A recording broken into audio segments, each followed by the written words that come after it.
Steve and Renee and Brandy and who else? Is that it? That's all that's in here. Okay, I was gonna say I thought might be missing somebody, but wanted them to come up and share a little bit. I know they're gonna share in a couple weeks out there, but I always like to give the opportunity to share in here because they can maybe share some things that maybe they wouldn't share out there. You know what I mean? And you can ask more questions of them.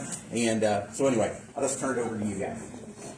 So, we probably can talk for as little or as long as you'd like, but I just thought I would probably just give you kind of an overview of the week and then let them speak to kind of individual things. But so I will say, Chad, we flew into so in the previous trips we'd fly into San Pedro Sula, which was like a super dangerous city. But on this trip, we flew into what was the Secg or whatever.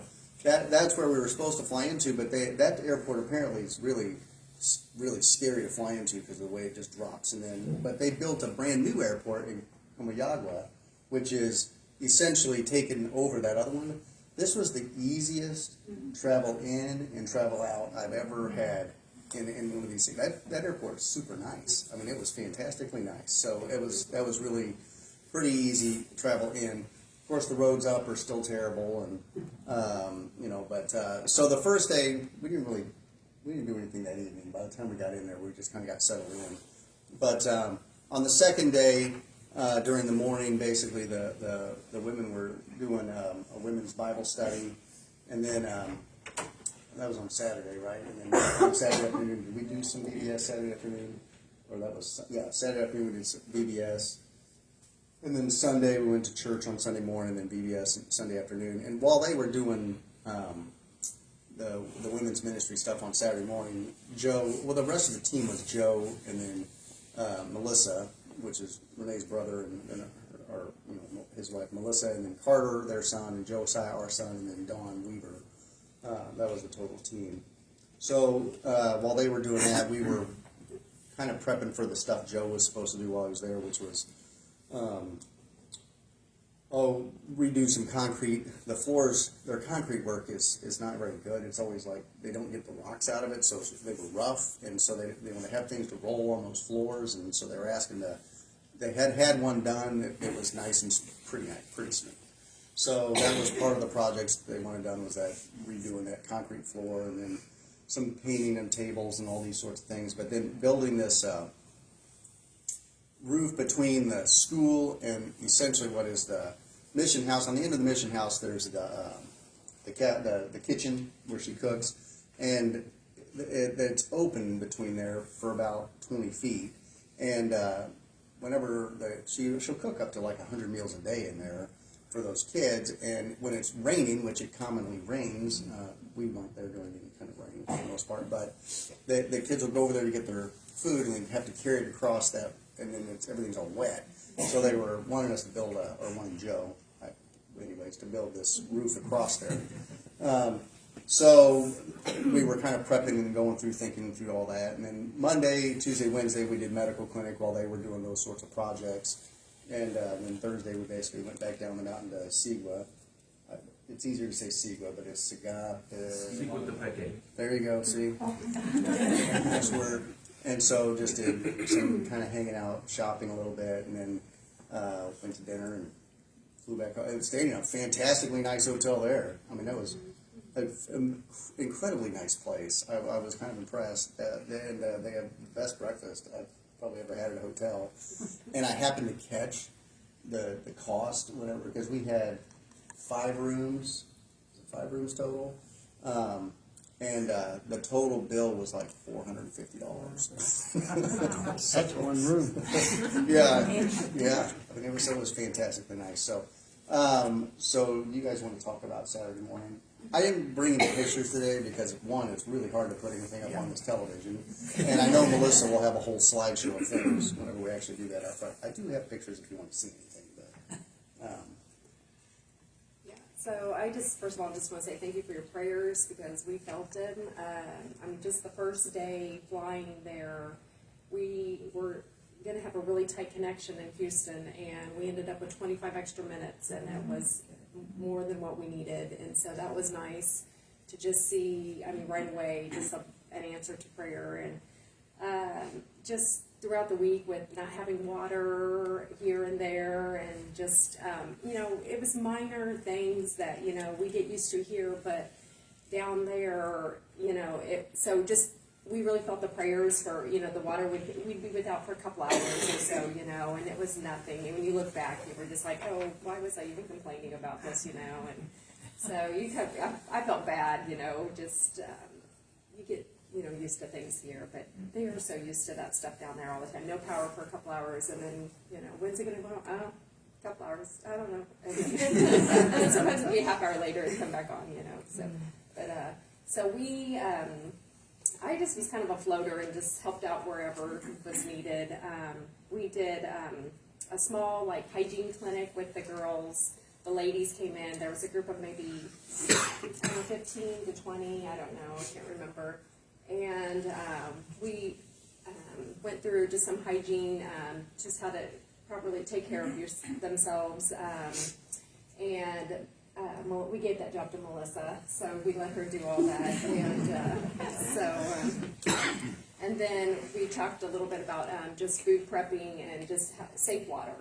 They don't have clean water down there, so, and that's where, you know, all of their sickness, I think, will come from just the bacteria in the water and stuff like that. Parasites. So parasites, and so we're just trying to teach them, you know, just a very simple technique of just how to boil the water. So it was pretty big, you know. And then we gave them a little goodie bag and did a little Bible study with them. Just a little lesson on how they're loved, and we painted their fingernails. I think that it's the first time that we had done that there, and a lot of, you know, several of them, it took them a little while to, and then they were like, oh yeah, and so, so it was fun. So.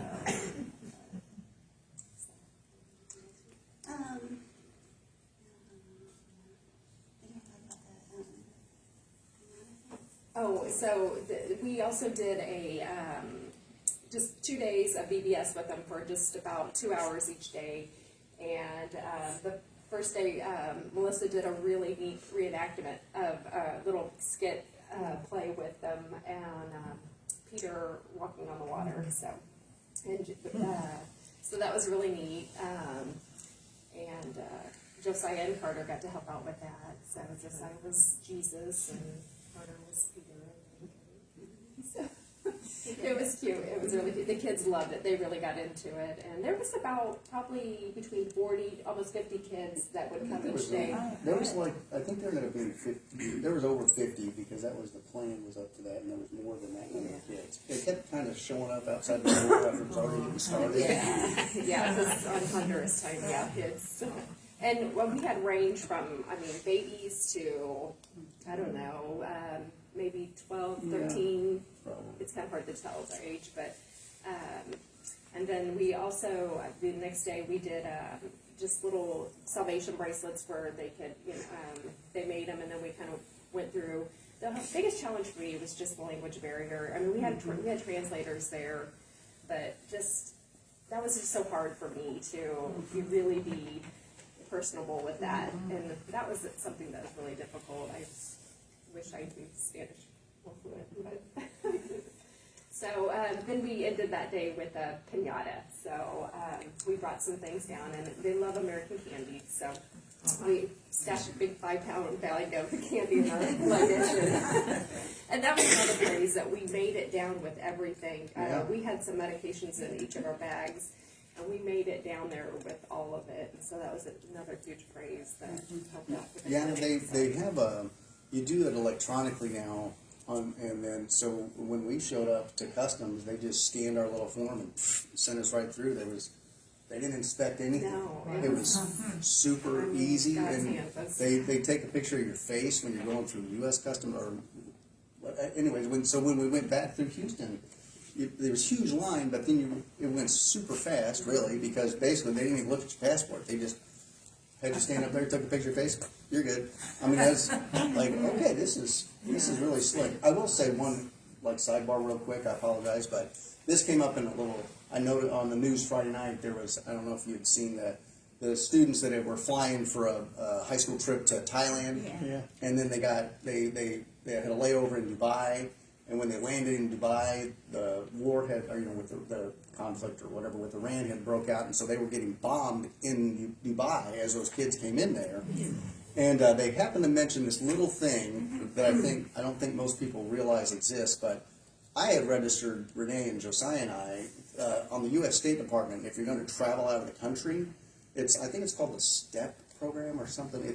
Anyways, basically you register the time, where you're going to go, the dates you're going to be gone, your passports, your contact information, and so that the U.S. State Department then knows you're out of the country and where you're at, and so they'll send you immediate notifications if something's going on, and they know how to contact you to get you to safety if something, and so they happen to mention that. I don't know if you caught that in that little story, but that's how those high school kids, the father had used that STEP program for them to get him basically into safety and then out of the country. So something to think about is to register. It was actually a pretty simple thing to go on there and do. But he's going to the U.S. State Department, so that's a total sidebar. So we ended that VBS with a pinata, and they loved that. They nosedives for. It was so cute to watch. Yeah, and so, and I did take a filter of hope down there because I had asked Ethan for one of those before, and Michaela had asked so they're, I think, going to try to connect back up with them about going down there and doing a trip because they had just been there. Michaela had just been to Honduras like a couple weeks before us, but they were in La Paz, which is not too far from there, kind of in the same sort of a scenario like in the mountains. I don't know if they were in the mountains or if they were down in the city. Regardless, but it's interesting. I gave the one I had. I was going to set it up in the mission house so that when we're there, we have a source of clean water.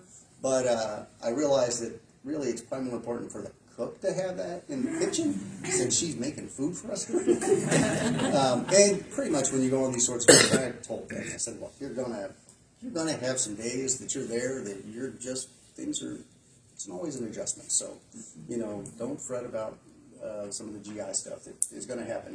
Whether you pick something up or you didn't, it's just you're going to have some stuff go on. So Pepto-Bismol is almost that's like the key. And I mean, if you look up the actual medical recommendations of things, it doesn't matter whether you have a bacteria or what. Pepto-Bismol, take it, and it works. And I took some on Zofran, so that for the nausea and stuff. So we really didn't have too much trouble. Carter probably had the most trouble.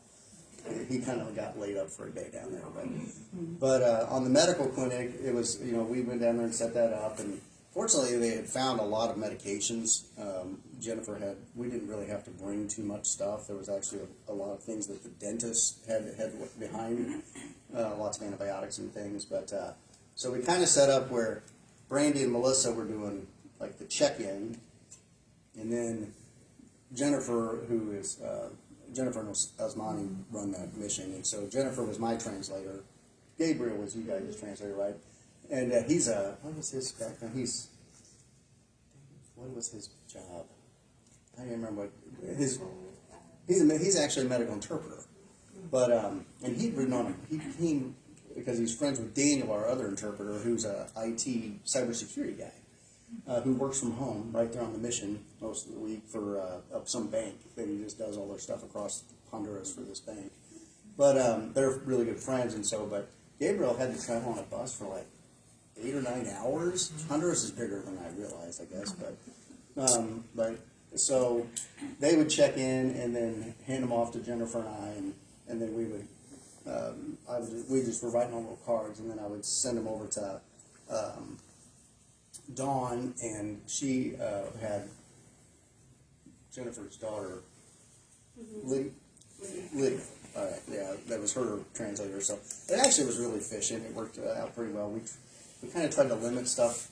Initially, I kind of limited them about 30 or 35 for the first day, just so we could get a feel for are we going to be because historically before when we went, it would be mom and like all of her kids, and you wouldn't necessarily, I mean, it was just, and so they had sent out, or they basically passed out like numbers, supposedly, so that it was planned ahead of time who was coming, and but we opened up a little further than that for the second and third day. But anyways, I don't know if you want to talk about clinic stuff a little bit. Yeah, sure. So, first thing I would say is that I learned, it was my first mission trip, and I learned that I am not competent to go through the airport alone. To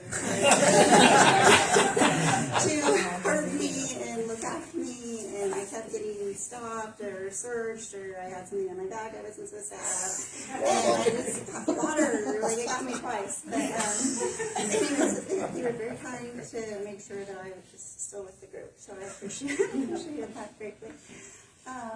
Yeah, so the medical part. So, you know, I thought, well, Steve and I had talked beforehand, and he told me, you know, what my job was, and I've been a nurse a long time, and so I'm like, this is no big deal to just, you know, my job is to get their history, if they have any, and, you know, what their chief complaint, like what they're there for. And I thought that's, you know, pretty easy. Well, they don't necessarily describe their terminology is a little bit different, but I was still thinking this is no big deal because I had a translator who was extremely helpful, but a lot of times I could not understand my translator either. So, like, Melissa was very good to kind of be like the in-between person between me and the translator, because he's trying to tell me what they're saying, and I'm not even understanding what the translator is saying, or I wouldn't get a word or two. I'm like, what?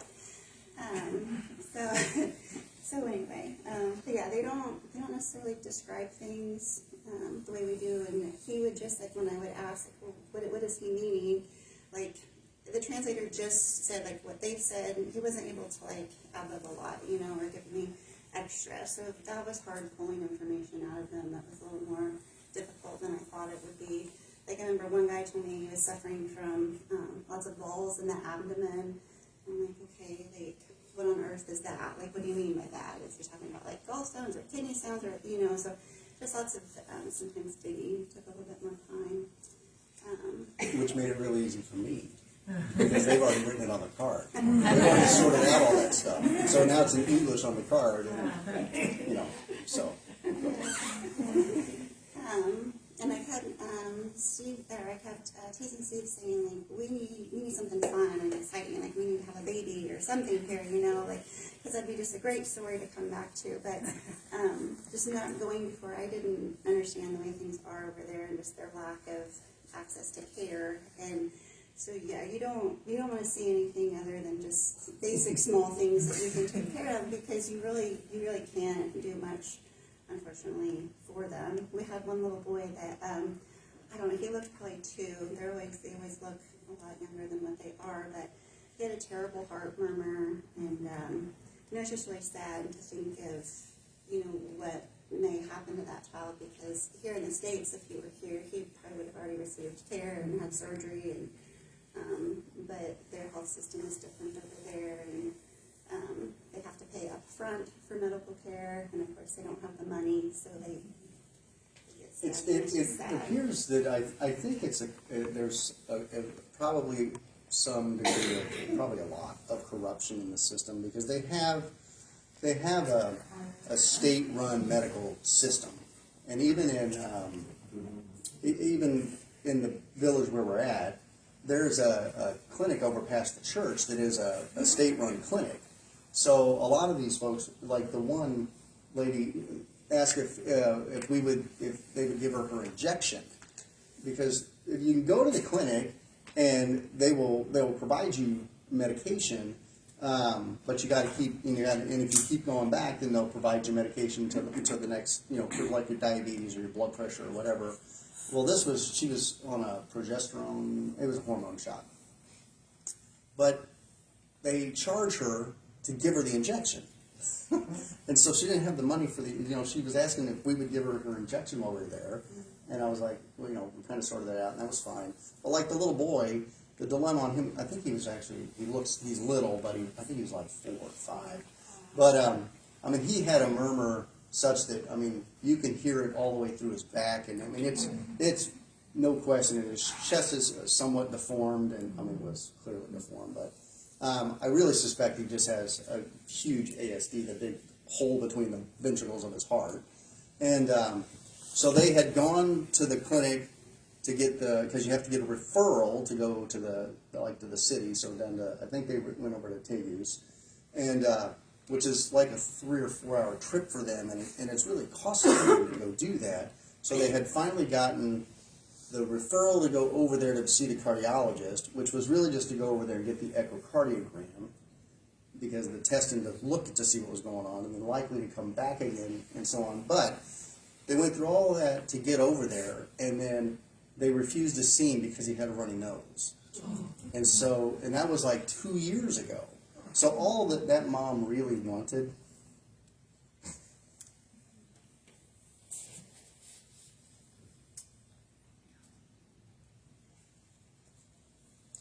it's silly, the simple things they want. So she just wanted an antibiotic that she could give him after she goes and sees the clinic, so that he's not sick when he gets over to the hospital. So it's just kind of silly stuff like that, you know. I told Josiah, I told Josiah, like the second day, those people had walked like 2 hours on foot to get over to us.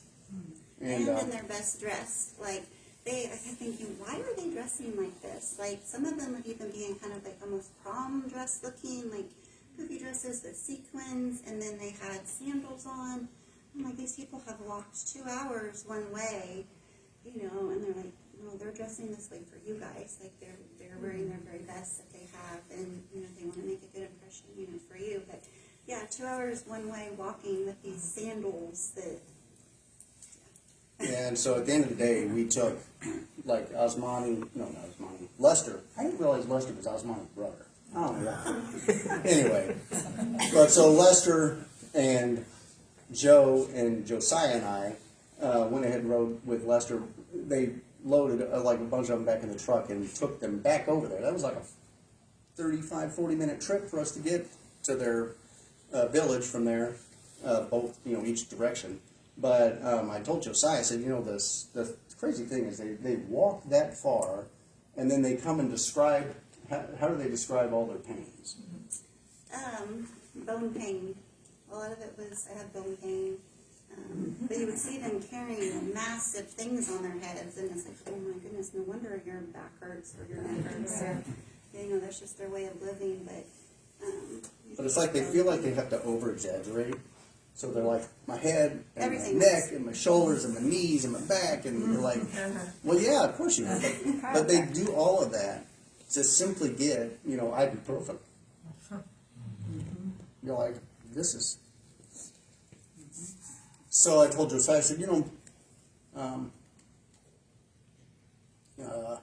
and we only give them a tiny amount. Because Jennifer, they had a situation where if they had given them larger amounts, and somebody had basically took all of it at once because they don't know how to take the medicine, and so they ended up in the hospital because they had taken too much ibuprofen. But I was like, yeah, you know, these people walk all this way for something. You can go to Walmart and get 1,000 of them for $5. So. The people, you didn't have to understand their language to see that they are just full of joy, and that they're content with what they have, even though what they have is really nothing. You know, they walked all that way, and some of them sat, you know, for hours to be seen, and they had smiles on their face, and they were appreciative, which was quite different than what we're used to here in the States. But it was just, we have a lot to learn from them, I think, in the past. So I keep talking about all kinds of stuff. But. So they had asked me to see, there was a gentleman that they wanted us to see, Jennifer and Osmani had talked to me about it the first day. And he had been part of one of the leaders, I think, in the church a little bit. And alcoholism is a really big deal, you know, big problem there, unfortunately. And so he had basically fallen away from the church and back to being an alcoholic. And he had been out drinking one night and had fallen on his way home. And the roads are just, it's basically the mountain and the dirt just washes away, you know, and so it's just rock and just a mess. But he had injured his leg, and it was the middle of the night, and so then he drug himself home and just like you know, you can just imagine that cheese grater affected his leg by the time he got home. So he had gone, they'd taken him down into the hospital, and the hospital gave him some IV of some sort, and then told him that there wasn't anything they could do for it, they were going to have to amputate his below the knee. And he and his family both, they all refused it. They said, no. They said, I'll go home and die, because I might as well be dead if I don't have my leg up on the mountain. So he just went home, and that was like 6 weeks before we were there. And so they were, Ed kept saying, you know, we'd like for you to go see him. You have to go to his home and see him. And so, anyway, so the last morning when we were leaving to go down to Secg, they didn't want anybody else to go. And I was like, okay, fine, I'll just go with you. So Osmani and Gabriel went with me. And I had said before that, you know, if, because they were talking about being gangrenous and so on and so forth. And I said, well, if it's gangrenous, I mean, it's, yeah, there's probably nothing you can do. They were basically saying, hopefully you can just go there and convince them to go down and do what they need to do with that leg. And I said, well, it will, you'll know, because it'll smell. I mean, you can smell that immediately. And I walked into the house. These are mud walled houses, basically. And I was like, I said, I don't smell anything. And so I was like, okay, maybe this is a little better than I thought. But anyways, it's bad. But I mean, he's just ripped. I mean, it's all, the tendon and the muscle on the back of his leg is all like black, like beef jerky sort of stuff. And but I was like, it's not draining pus. It's not really red and hot around it. They've been doing some sort of topical treatment to it. And he had it in almost like a stovepipe, you know, cardboard box with the ends out of it. He just had it inside of that box, laying in his bed. It was just like, okay, let's see what's not. You know, the dogs are running around, the chickens are running around, you know, hey. But so we're always judicious with the meds, because you never know exactly what you're going to run into. But it actually turned out that, because I went through the meds the night before, because we knew we were going to go look at them, and I said, let me see what we have. And we really ended up having about,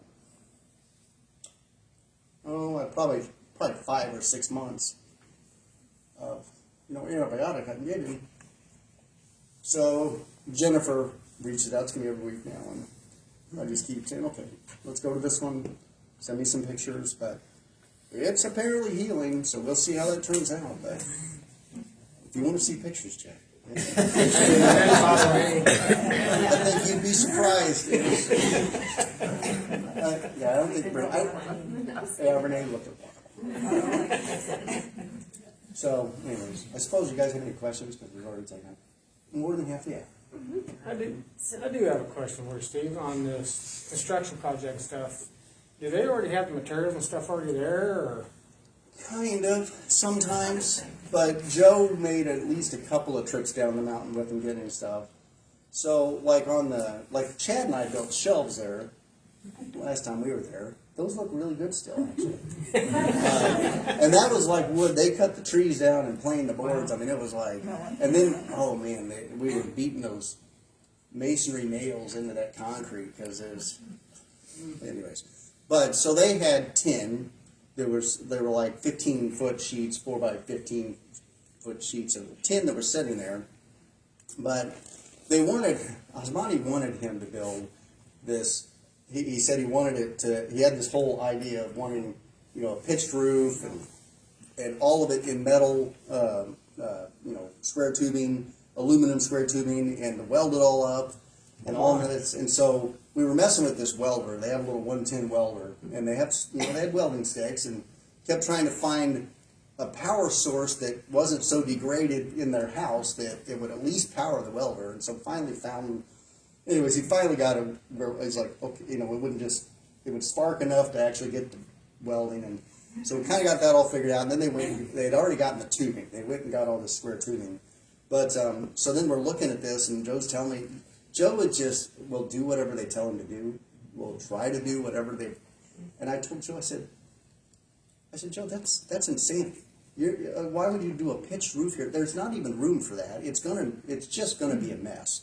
And he goes, I know. He goes, that's what he wants us to do. And I said, that's silliness. And so I told the translator, and I kind of laid out this whole thing to Osmani, and I'm like, we just need to make a flat roof that falls off that away, and let him sort this out. And so fortunately, I was like, oh, yeah, we should just do that. And Joe's like, oh, thank you. Joe just do whatever. But I mean, because the water lines break, Joe's like this fix-all everything down there. It's kind of funny, but yeah. So we ended up. So he and I worked on that. I wanted to help him get it framed up, during before I was gone to the clinic all the time, and then he could just deal with the tin. But it actually turned out really good because then we just flared out the ends, or flared out the ends of the tubing, grind it, and then had to figure out how to set it on these. The two structures are two different heights, and the two buildings really go this way. So it was. They did have the tin, but they had to go down to get the square tubing. But yeah, and the materials they had to have the concrete, the sand delivered.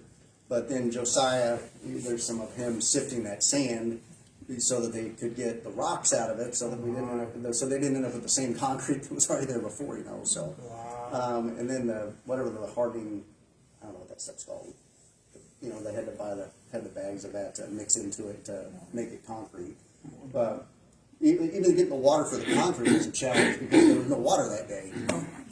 So really, what had happened with the water only comes every other day. There's a it's like a city resource that comes up the mountain, or whatever, state resource, and it fills up their. It's a big concrete cistern in the back of that deal, and there's a pump there for whatever. But they only use like 3/4 inch plastic pipe. It's super thin plastic pipe, and what has happened is they had opened all the valves to get water down to the clinic, and there was a break down there, and so it drained the cistern. So then the next day you don't have water, and so we just hear the pump cavitating back there. We're like, what's going on with this thing? And so they apparently fixed that through the night, and then water came again the next day or so. But then we're running on the city essentially water that day, and the cistern was supposed to fill back up. But then the next day, all of a sudden, no water. And so went down there, and somebody had left there's like a bathroom behind the building that's really, and on the side of it's a sink with it's like a garden, like your outdoor faucet sort of garden hose thing, and it was just on. It's just running, and I'm like, so I shut that off, and then the toilets are running. Okay, so then there's valves, go shut these things off. So basically, it was all that stuff down there was just draining all the stuff from up the hill. So that was the problem. But anyway, so Joe was having to sort that all out and mess with this, change toilet valves, and on and on and on. And so it's just that sort of stuff. They do what they can. They're not. I mean, they're actually kind of impressive sometimes with the construction sort of things they do, since they have no knowledge of any of it, But I remember last time when we went there that, the hot and cold knobs are on the wrong things, because I'm guessing it's because, C is, caliente or whatever, hot, and so the blue's on the hot and the red's on the cold, it's this, anyways, but. So I have a question for, Randy, did you guys have to take vitals and do all that? Is that the same, do they, so here we, have the blood pressure and do all that. Is it the same thing down there? Did you guys just do the same stuff? My grandma had passed away in September, and she had a blood pressure cuff and thermometers and stuff like that, and so I'm like, well, let's take that, I'm not using it anymore, so let's take this stuff with us. So we just use that. The thermometers, none of them understand how to put a thermometer under their tongue. That was probably the most time consuming. So if we go back that, you need a ear thermometer. But what Melissa would do is she would get their vitals while I was talking to them, to try to get their history, and it worked pretty well. And then you left that blood pressure cuff. I don't know, it was your grandma's. What are we going to do? Grandma's still living. How did you feel when you got back and you walked into your homes and you had what you have in your homes from what you didn't have there? Pretty overwhelming. I know when we went on a mission trip to Mexico, and we did VBS down there, and it was the same way. Those little children were just as clean as could be, and they had on their best clothing. You knew that's not what they had for every day, but they did their best for Bible school. I thought that's really interesting that they do that too, you know. I just want to say I appreciate you guys going and, you know, for all missions, you know, and you can see your passion for that and the little things that we do take for granted, like ibuprofen. I mean, you want to help. I mean, it shows that you want to do that, and you were all there, and God used each of your talents for good. So thank you. Yes.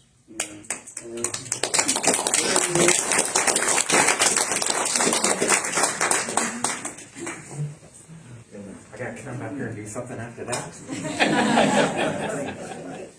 How about that? But I'll just echo that. Thank you guys so much for being willing to go, being willing to go, and it's exciting. The first time for you, Renee. You've been before, a second time. So, you know. What would you say to somebody that's thinking about it, that's never been on a trip before? I drug my feet. Melissa had asked me several times if I would go, and I told her that I would think about it, and I thought about it for like 3 minutes. I was like, no, I'm not doing that. She kept coming back, and you can't help it when you go. Like it just changes you. You need to come back different. Yeah, so your answer to my question wouldn't be no, it would be go.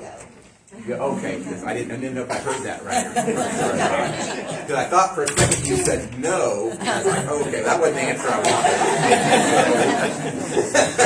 wanted. you better try another approach. But I do thank you guys for coming up and for sharing and doing that. Like I said, I know you're going to do that again here in a couple weeks, but I love the fact that so many from our community group are actively involved in not only going on mission, but praying for missions and for giving to missions. And so just thank you guys all so much for that. And also just as a way to encourage that, if you haven't and you've been thinking about it, just do it. Seems like we've got a lot of trips. We've had a lot of trips here just lately, right? I mean, it's just been, I just think that's really cool, really incredible. And so thank you guys. Thank you all for doing that. And appreciate it so much. And I just love the idea of you painting your fingernails. Little thing. You know what I mean? Because that's a little thing that you can do where there's like that real connection between you and that little girl, even if you can't speak the language. You know what I mean? Be able to hold their, you know what I mean? When you said that, I was just like, you know what I mean? I just thought, what a wonderful thing. What a wonderful way to express love. And you know what I mean? And that goes across those barriers, you know? So just so many different things, so many great great stories there, great examples. How do they decide which mission trips and where to go through the church? Is it through the Baptist Association? No, we have Just our own missions team here at the church, or committee, whatever you want to say, and correct me where I'm wrong, you guys that know more. But basically, they're deciding, you know. Do they get people from these countries calling and asking for them to come? A lot of these people are people that we've partnered with, our missionaries that we've partnered with. Like, we've been to Honduras to help this missionary couple 5-6 times at least, maybe more than that now.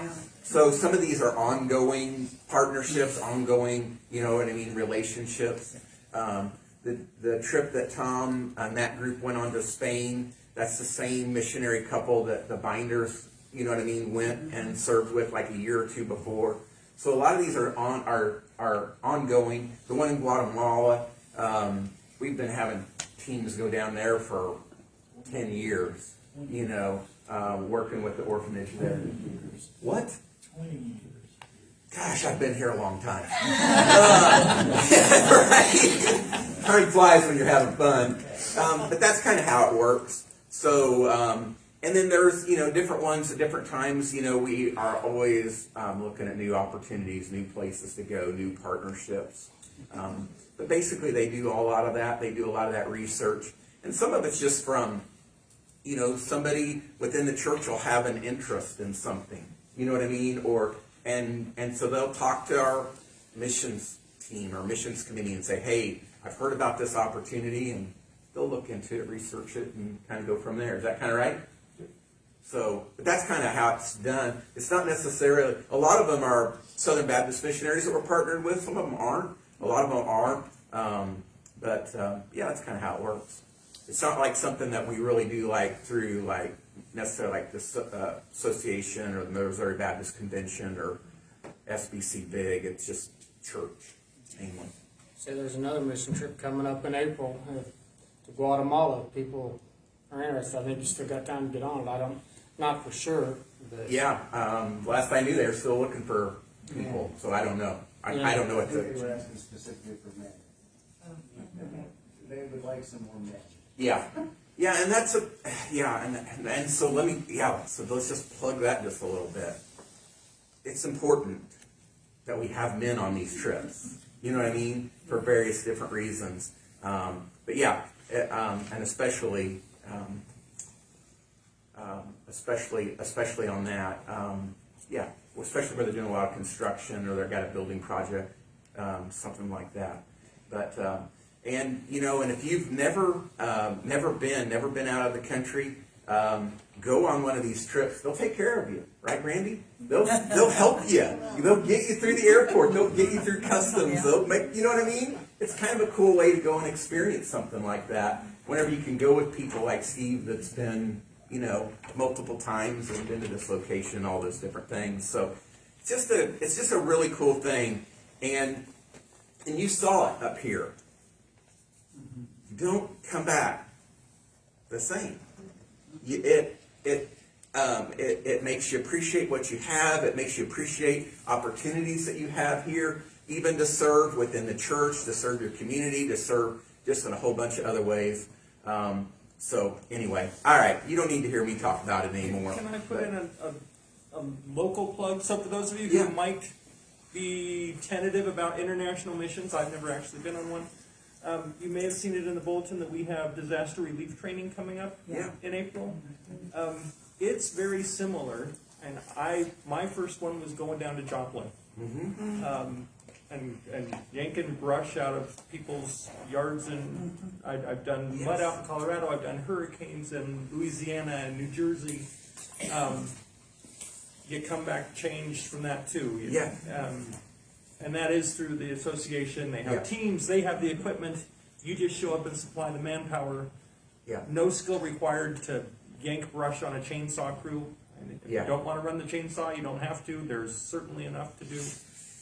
There are plenty of people who are like, yeah, give me the biggest chainsaw you got, and they pull out Big Bertha, a 48-inch chainsaw, because some of the trees need that. But training is coming up in a month. Training is required in order to be eligible to go on the call-outs. But they have everything from chainsaw crews to mud outs after floods to mass feeding. Shower unit needs help. Communications. All sorts of things. If you're interested in that, training is in Maryville coming up April 10th and 11th. You do the online training for general stuff before you go, and then they train you on site for specific tasks. And that is through our that is kind of coordinated through our association office. Yes, that is through the association and office. We have a then disaster through relief. MBC also, Missouri Baptist Convention. Yeah. But it's a great deal. I've done that also, and definitely plug that. Thank you for sharing that. 'Cause like I said, there's just all kinds of opportunities, and if you have time, you know what I mean. For disaster relief, you're stepping in and you're meeting people at their crisis point, and they are as open to hearing about Jesus as anybody will ever run across. They are at the bottom, looking up. Steve, we even helped with that with the disaster relief here in St. Joe a few years ago when that flood hit. We did South End. Boy, it's just, I did with the shower crew and stuff, and went in and did the money, everything, getting all this stuff out. It's life-changing too, it's really good. I don't do as much as I should. So there's just all kinds of opportunities, you know what I mean, to be involved somewhere. And some of you, you're like, because, some of you are like, I don't know if I could do that. Well, I'm looking at a guy right there that could do that chainsaw deal. I'd shower in that, I can do it all day. But you know what I mean? So there's ways that you guys have talents, you guys have abilities, you guys have interests, you know what I mean? That Is that class a one-time thing, or do you go every year, or is it? So I think you have to retrain every 3 years. I think it's So fine. you You go get some once kind and of a you're card, or? Hey Jeff, Yeah. I think I registered yesterday on it. It only takes about 10 minutes to register. yeah. I think it's every 5 is what Yeah, I'm they give you a If card you're afterwards. active, I So think you can, every you can go year for you like can that. just be on their list. And not only that, but you also meet some great people. Oh, absolutely. You know what I mean? It's also like, you know what I mean? I say all the time, our God is not a God of subtraction, He's a God of multiplication. You know what I mean? So you meet people from other churches, other places around the, you know what I mean? You met this guy from, Maryville or Tarkio or, you know what I mean? Just pick a spot, and all of a sudden now you've got another brother or sister in Christ. You know what I mean? You've got more people in your circle of, your Christian community, if you will. So, yeah, good stuff. Good stuff. Well, we got 5 minutes to talk about Let's get started. talk about God as love. I just want to hit on a couple of. Probably shouldn't even hit on it. Probably should just let us go. I do want to hit on just a couple things real quick. We think about who God is and the fact that God is love. John really drives that home in 1 John. It's a major theme. For many people today, and many people in our culture today, love means whatever they want it to mean. We think about, probably the most popular view of love in our culture today is what Hollywood puts out there. It's romantic love, it's passion, it's all that type of thing. And then the next probably level is that familial love, you know what I mean? That love that you have for your family, for your, for your children, for your grandchildren, for your, people that are close to you. Wife.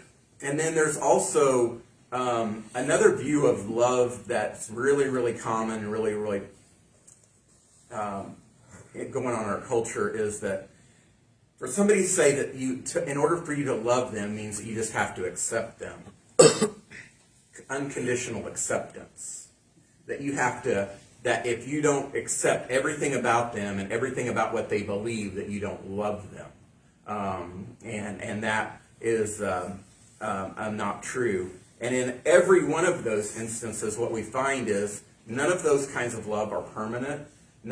All of those kinds of love are fickle. All of those kinds of love they can be good, don't get me wrong, but they change and they fade, or they'll, go away. And oftentimes that kind of love ends up disappointing or failing us.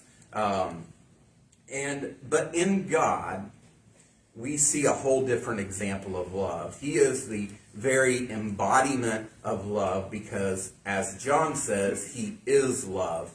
And the Bible shows us that we can know and experience the love of God through Jesus Christ. Somebody real quick read 1 John chapter 4, verses 7 through 10. Dear friends, let us love one another, because love is from God. And everyone who loves has been born of God and knows God. The one who does not love does not know God, because God is love. God's love was revealed among us in this way. God sent His one and only Son into the world so that we might live through Him. Love consists in this, not that we love God, but that He loved us and sent His Son to be the atoning sacrifice for our sins. Okay, so love comes from God. He is the source of love, and He has revealed the depth of His love for us by sending His Son, so that we who believe might have life. Let's go ahead and read the next passage. Dear friends, if God loved us in this way, we also must love one another. No one has ever seen God. If we love one another, God remains in us, and His love is made complete in us. This is how we know that we remain in Him and He in us. He has given of His Spirit, and we have seen and we testify that the Father has sent His Son as the world's Savior. Whoever confesses that Jesus is the Son of God, God remains in him and he in God. Okay, so we are to remain in God's love. So how do we remain in God's love? And I actually don't, I know some of you really hate it when I do this, but I don't like that translation. I like abide. Abide is a lot better translation, a lot better word. Because remain kind of is like, oh, well, I could lose it. No, it's not. It's how do you abide? That we can abide in God's love. It's going to take effort. It takes time. It takes sacrifice. It takes all the kind of things that we know about what real love is and what God's love is for us to do that. So we want to stay connected to God. We want to stay connected to His love because He has commanded us not only to love Him, but to love one another. And I want to touch real quickly, if we love one another, God remains, so we need to abide in Him, and then He will abide in us. This is how we know that we abide in Him and He in us. I skipped a spot. God remains in us, and His love is made complete in us. Is God's love lacking something? Then why does it say it's made complete in us? Again, let me just give you a different word. Okay? God, but it's perfected. Is His love not perfect? It is perfect. So whose love is not complete? Whose love is not perfect? Our love is not complete. Our love is not perfect. So as we remain in Him and abide in Him, and He remains and abides in us, His love is replicated in us. It's my love that's made complete. It's my love that gets perfected. Because I spend time abiding in Him and He in me, and I get to experience and know the love of God, and therefore I can love Jim the way that I couldn't possibly do it before. Because it's God's love that's being made perfect. He's perfecting it in me. It's being replicated. It's being duplicated in us. And therefore we can relate to other people that way. And so part of the sanctification process in the life of a believer is, how many of you love people different now than you did 10 years ago? Because it's being perfected. It's being replicated. You're loving different because you're abiding in Him. You're spending time in Him. He's in you. And now all of a sudden you have this ability to love that you didn't have 10 years ago. Even though 10 years ago you thought maybe you probably loving people as good as you could love them. Right? But now you have even a deeper and more profound love. Because that love is being replicated. It's being made complete in us. And especially as we love one another as brothers and sisters in Christ. Let's read the next passage and we'll be done. And we have come to know and to believe the love that God has for us. God is love, and the one who remains in love remains in God, and God remains in him. I lost my place. And this love is made complete with us, so that we may have confidence in the day of judgment, because as He is, so also are we in this world. There is no fear in love. Instead, perfect love drives out fear, because fear involves punishment.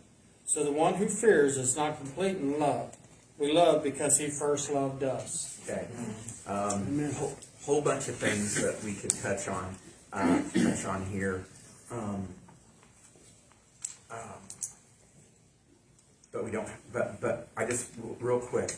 One of the obstacles that people have when it comes to coming to know and experience the love of Christ and the love of God is the fact that love has disappointed them so many times. Right?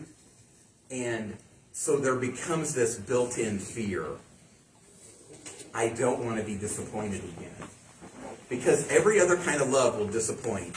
Every other kind of love will fail us at some point in time.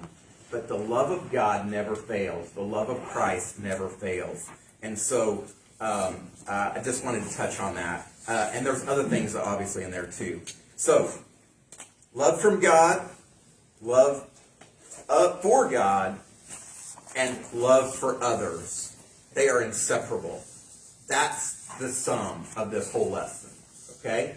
Love is from God, we love Him, and then we love others. And all those things tie together beautifully. I tell you what, guys, I have really, really enjoyed our time together this morning. Thank you, Steve. Thank you, Renee. Thank you, Brandy. Thank you,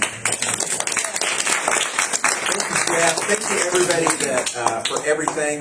You guys have a great, great week, and we'll see you back here next week.